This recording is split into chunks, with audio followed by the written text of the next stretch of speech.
Hey, what's going on, guys? My name is Sean Arnold and welcome to another online ranked duel for Yu-Gi-Oh! Legacy of the Duelist. This is episode number 47, I believe, almost getting to that 50 milestone. I'm putting up some episodes which I recorded about a little while ago, but I never got around to editing it. And the reason why I haven't been bringing out videos recently is just because I accidentally broke my charging controller cable for my PlayStation 4. I actually can't charge my controller right now, which kind of sucks. And money's a bit tight, it's the holiday season and I've been waiting to Black Friday in order to look at a deal to get a new charging cable. However, I don't know whether Sony sell them separately or I have to buy a whole new controller, and that can be expensive. They're about £50 a pop here, but the price of a game for a controller is ridiculous in my opinion. But this is a video which I did on my ARCHFIEND 2.0 deck, a deck which I originally set out to keep on continuously improving. However, I felt like I kind of hit a brick wall with it because there wasn't really much I could do to it. I'm sure if I use it more and more, over time I will find ways to improve it, but nothing too drastic. I was actually really happy with the way this deck turned out. My initial goal was to find a deck which can use some of the tools which Monarch decks can use, but also somewhat efficiently as well. And ARCHFIENDs work really well with cards like the Monarch Stormforth, plus some of their own tools complement it as well. But I might be able to show that off in this duel, I might not, we will see. I actually don't remember how this duel plays out. So, onto the commentary. For my first turn, you see me summon at Wind Up Zen mains by using Tall Guy from the Underworld to special summon ARCHFIEND Ares, 2 level 3 monsters, then XC summon Wind Up Zen mains. Really good tech for a ARCHFIEND deck, because when Wind Up Zen mains effect triggers, it will trigger off ARCHFIEND Ares' deck, which lets you search out any ARCHFIEND card from your deck, whether it's a monster, spell, or trap. Excuse me.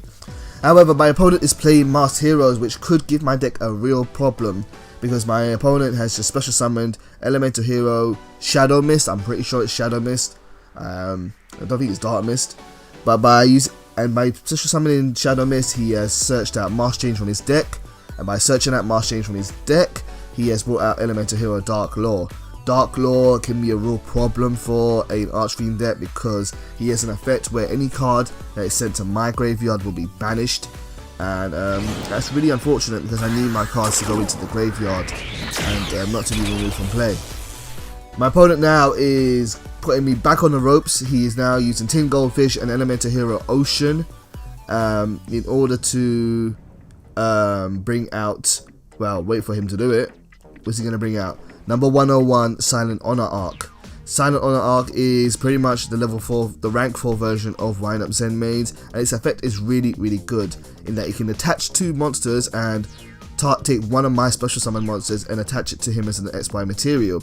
I was really worried about at this point that he was going to use it on my Wind Up Zen mains, but for some reason he chose not to. I think that's a misplay. I think he was supposed to, because then he would have been able to swing for really big damage that turn. And he just chooses to end his turn. He didn't even attack me. I don't know what my opponent here was thinking, but hey, I will take it. If you gotta be aware of if your opponent makes a mistake in this game.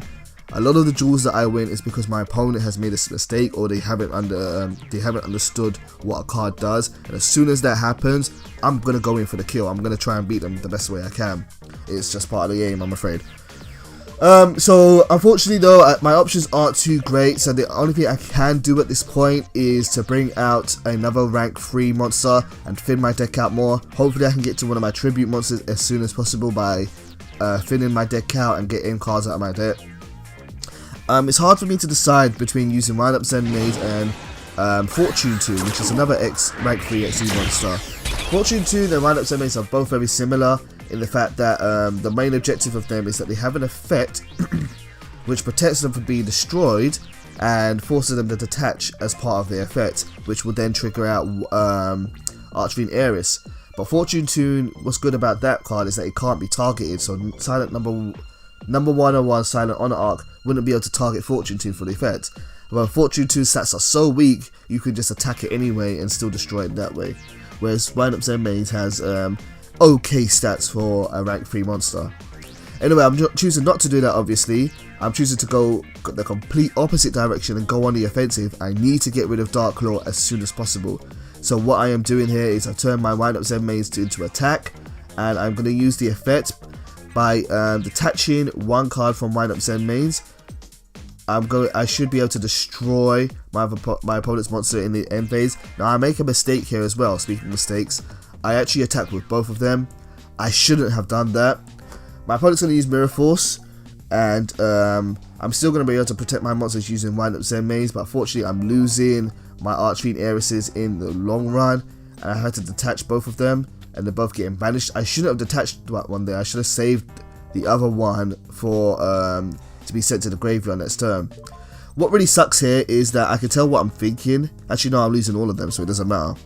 I can tell what I'm thinking here. I'm thinking that in my end phase I'll be able to trigger both Wind Up Zen mains effect, but if I recall correctly, it doesn't work that way. I think you can only use one of the Wind Up Zen mains effect per turn.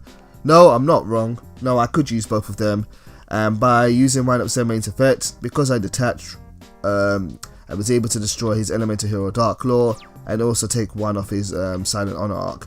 That could have all gone a bit better, to be honest with you. It was a bit messy, and even my explanation just there I think was a bit messy. But I got rid of Dark Law, which was the biggest hindrance against me right now.